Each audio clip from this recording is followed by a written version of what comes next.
You talk about relaunches.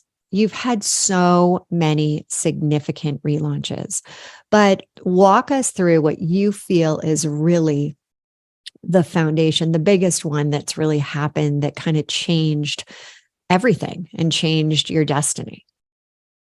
The biggest one would definitely be after I had been completely brainwashed by that cult. I burned almost everything I owned. I gave away 7 years of my life. I lost hundreds of thousands of dollars. I alienated my friends and family. I ended up smeared all over the New York tabloids. I went into a terrible business venture with somebody in New York and I lost more money. Um, and I didn't know who I was after all of that. And I think that's the most devastating thing when life comes along with a sledgehammer and just takes reality as we know it, as we've come to understand it, and what we've based our identity on and around, and just rips it away from us. Oh, you're going so deep so fast. I love it. And we're going to get there, but I got to go back. How old were you when you got involved in the cult? And as I remember, it was a Buddhist cult. Is that It correct? was, yes, I was 33. So 33, when I read that, I thought, you know what? At 33, you hear about cults being, when you're younger but you got involved in this at 33. What was it about this cult that was like, I need to be a part of this? I mean, what were you looking for? For me, it was peace. And I had this incredible job traveling the world as a surf model and then a professional tango dancer. And I was financially secure. I'd been to almost, I think, over 50 countries before I turned 33. I'd done it all. I had this dream life, and yet I was empty inside. And there was nobody out there talking about having everything and still feeling lost or still feeling unhappy, or that feeling that we get the dopamine hit when we get what we want. And then a few days later, we're depressed again. And so and most of my family died when I was young. So I kind of was like, why are we here? And what's the point? And everyone else seemed to have it figured out. And I didn't. I didn't. I was so sad inside, so soul sick.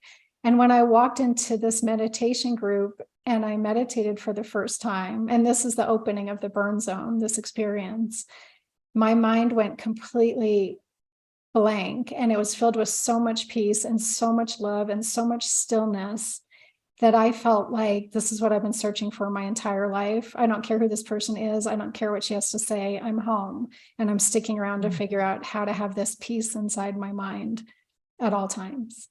So when you talked about, and you said a few things there that I just want to touch on, you lost your family when you were young. Can you explain a little bit more about that?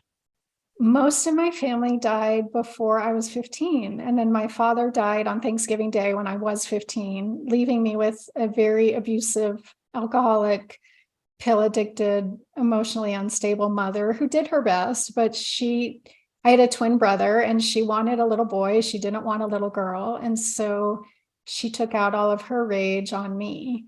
And then she went missing when I was 28 and turned up drowned in a hotel bathtub. And so at 29 years old, I was an orphan and I just was lost. And it was like, no matter how many boyfriends I had, no matter how much love I had from friends, nothing was filling my heart.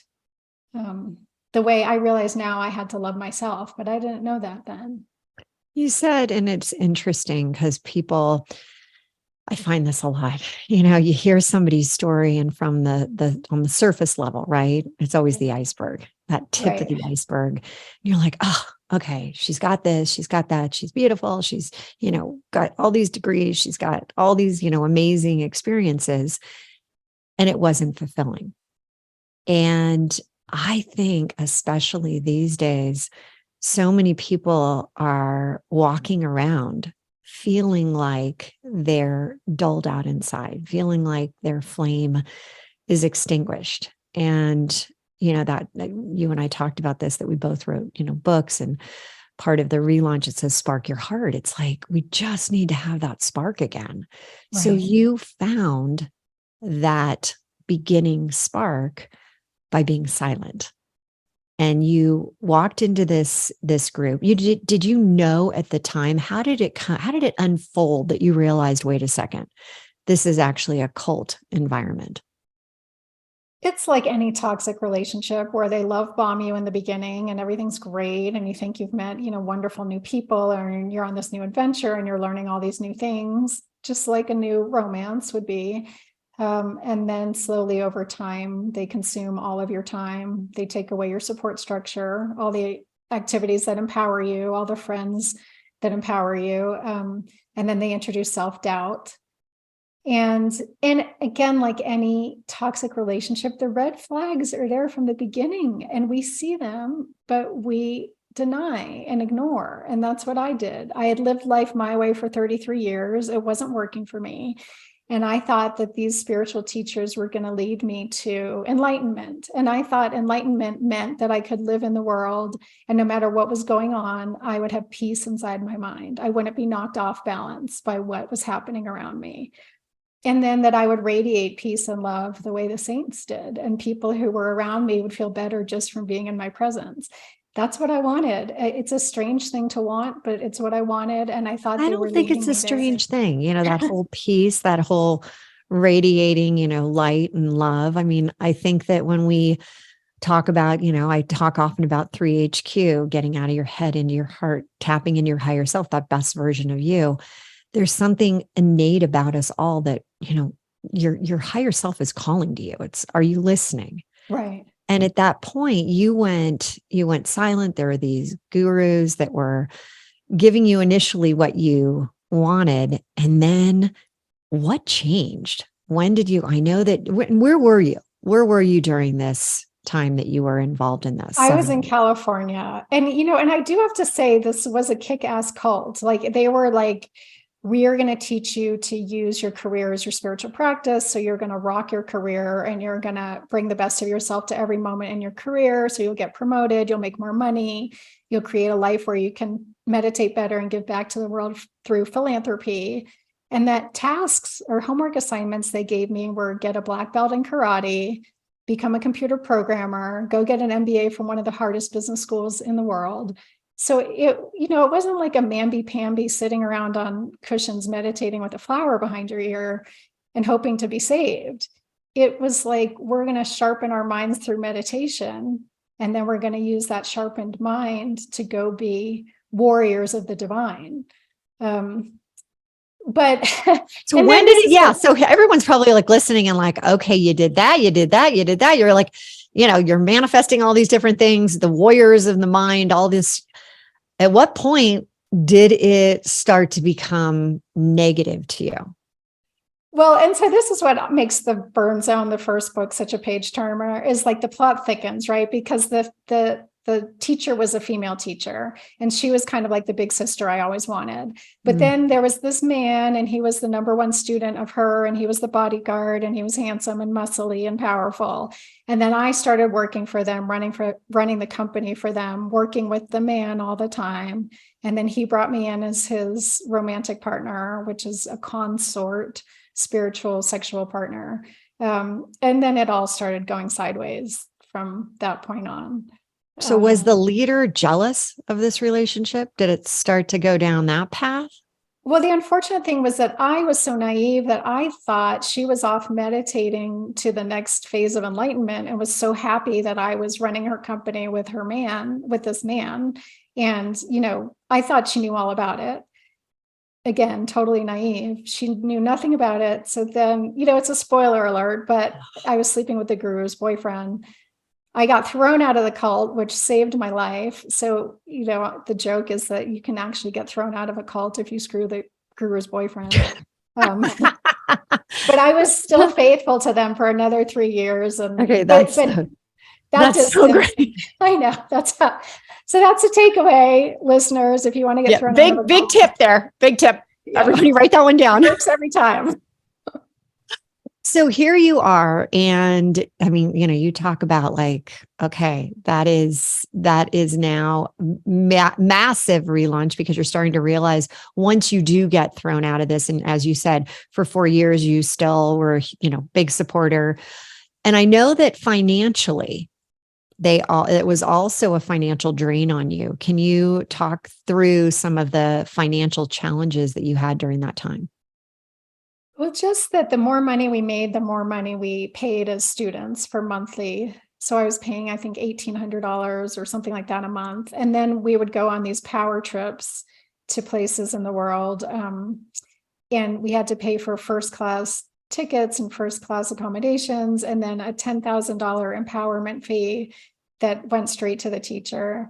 And then I was donating more so that there was an angel fund so that those who were in the military could come. I was donating for them to be able to come on the trips.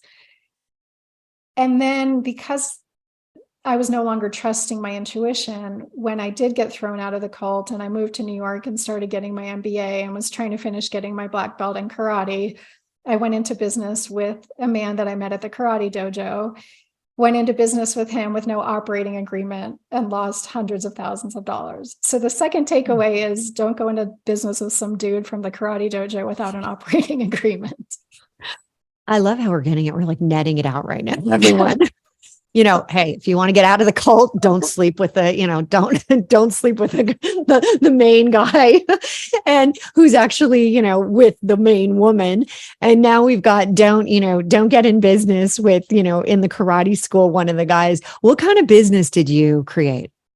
We started an exercise business in New York. And I was just trying to package it as kind of a mind, body, spirit thing. Mm-hmm. And it was great. It was all great until he started using the business I created to prey on women and on our employees and our clients. And so once you figured that out, that's what he was doing, how did you approach that? I just tried to extricate myself, the way a normal, emotionally mature adult would, that this is no longer a good partnership. And what do we do to dissolve it? Did some of the women come to you, or did you notice it? They did. They came to me. And it was more than one. So you started to see, okay, this is really a problem. It was a problem. Yeah.